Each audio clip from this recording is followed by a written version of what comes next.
السلام علیکم ورحمۃ اللہ وبرکاتہ۔ ہدایت کی راہ میں آپ سب کو خوش آمدید۔ امید ہے انشاءاللہ آپ سب خیریت سے ہوں گے۔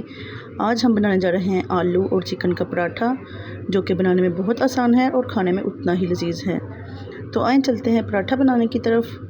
ریسیپی میں ہم نے جو چیزیں استعمال کی ہیں وہ میں نے کل رات کو آلو اور چکن کے کٹلٹس بنائے تھے۔ میرے پاس وہی مکسچر موجود تھا جو میں اس میں ایڈ کروں گی۔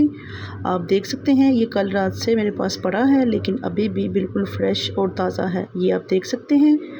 آپ اس کی ویڈیو جا کر یوٹیوب کے چینل پر دیکھ سکتے ہیں، جو کہ ہدایت کی راہ ہمارا چینل ہے، اس پہ آپ دیکھیں اس کی ویڈیو کو، اور آپ بھی اس طرح سے آلو اور چکن کا مزیدار سا پراٹھا بنائیں اور اپنے پیاروں کے ساتھ مل کے کھائیں۔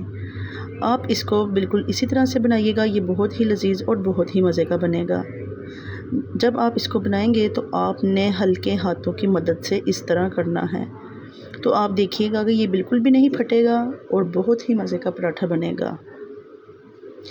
تو آئیں چلتے ہیں ہم اپنی حدیث کی طرف۔ رسول اللہ صلی اللہ علیہ وسلم نے ارشاد فرمایا، جب ہم اللہ کا دیا ہوا رزق کھاتے ہیں تو اس پر اگر ہم الحمدللہ کہتے ہیں تو اللہ تعالی ہم سے خوش ہوتا ہے۔ یعنی کہ جب ہم اللہ کی دی ہوئی نعمتوں پر الحمدللہ کہتے ہیں تو اللہ تعالی ہم سے خوش ہوتا ہے، اور اللہ تعالی فرماتا ہے کہ میں شکر کرنے والوں کو اور زیادہ دوں گا۔ اس لیے ہمیں چاہیے کہ ہم اللہ کی ہر نعمتوں کے اوپر الحمدللہ ضرور کہیں۔ جب ہم اللہ کا دیا ہوا رزق کھاتے ہیں یا کچھ پیتے ہیں تو اس پر ہم جب الحمدللہ کہتے ہیں تو اللہ تعالی ہم سب سے راضی ہوتا ہے، اللہ تعالی ہم سب سے خوش ہوتا ہے کہ میرا بندہ میرے دیے ہوئے رزق پر الحمدللہ کہتا ہے۔ اس لیے ہمیں چاہیے کہ ہم اللہ کی دی ہوئی ہر نعمت پر الحمدللہ پڑھا کریں اور اللہ کا شکر ادا کیا کریں۔ ہدایت کی راہ کو سبسکرائب کریں، ویڈیو کو لائک اور شیئر ضرور کیجیے گا۔